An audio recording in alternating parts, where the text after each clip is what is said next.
C'est une organisation non gouvernementale qui révèle aujourd'hui l'affaire.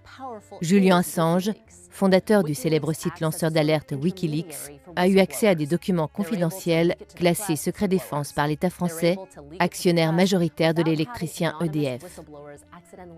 Ces documents compromettants font référence à la présence d'une caméra espion dissimulée dans les compteurs électriques communicants Linky.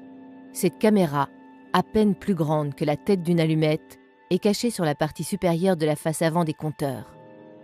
Elle utilise la même technologie que les smartphones, à savoir un capteur CMOS dynamique grand angle pouvant balayer la totalité du champ visuel d'une pièce ou pouvant rester plus simplement orienté sur un angle de vue statique.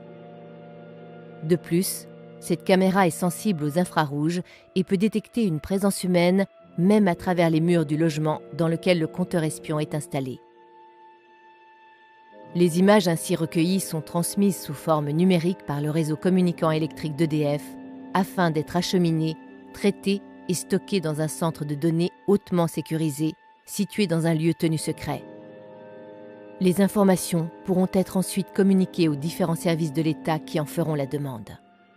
Cependant, la cellule de contrôle et vigilance des données Linky, mise secrètement en place par l'Assemblée nationale, redoute l'éventualité d'un piratage des informations lors de leur transport sur le réseau électrique. Un technicien d'EDF, qui préfère garder l'anonymat, a accepté de nous montrer comment il est possible de pirater facilement les données envoyées par le compteur Linky. Il suffit juste d'insérer 2 sondes sur les câbles électriques qui alimentent un logement pour récupérer les informations transmises par les courants porteurs. Un terminal numérique permet de visualiser et enregistrer toutes les images transmises. Interrogé, Edward Snowden, ancien employé de la CIA et de la NSA, qui a révélé par le passé les détails de plusieurs programmes de surveillance américains et britanniques, évoque un degré d'intrusion jamais égalé dans l'atteinte aux libertés individuelles. Les documents confidentiels nous apprennent que la CNIL, la Commission nationale de l'informatique et des libertés, avait demandé expressément que le consommateur soit averti de l'envoi des données vidéo par un clignotement intermittent de la caméra espion. Vous l'aurez compris, si votre compteur clignote, c'est que vous êtes filmé. Face à ces révélations scandaleuses, bafouant les principes élémentaires d'un état de droit, le gouvernement et l'électricien EDF ont semblé bien embarrassés pour justifier cet espionnage massif des foyers français. Je déplore profondément cette attitude. Nous présentons nos excuses aux Français. Les mots d'excuse ne suffiront sans doute pas. Nous sommes au cœur du système de M. Hollande. Nicolas Sarkozy, président du parti d'opposition Les Républicains, n'a pas manqué de s'emparer du dossier. Et à de l'immobilisme. Pourtant, avant même la révélation de cette affaire d'État Wikileaks, la presse s'était déjà fait l'écho du refus de l'installation des nouveaux compteurs communicants Linky par plus de 60 communes de France. Certains conseillers municipaux et militants écologistes l'accusant d'être dangereux pour la santé en raison des ondes électromagnétiques émises par l'appareil.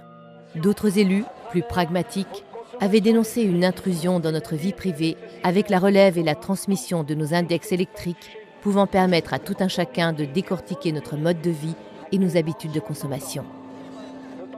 Mais aucun des élus n'avait imaginé que les compteurs puissent ainsi nous espionner à notre insu 24 heures sur 24 grâce à la transmission d'images volées. La France a peur. Je crois qu'on peut le dire aussi nettement.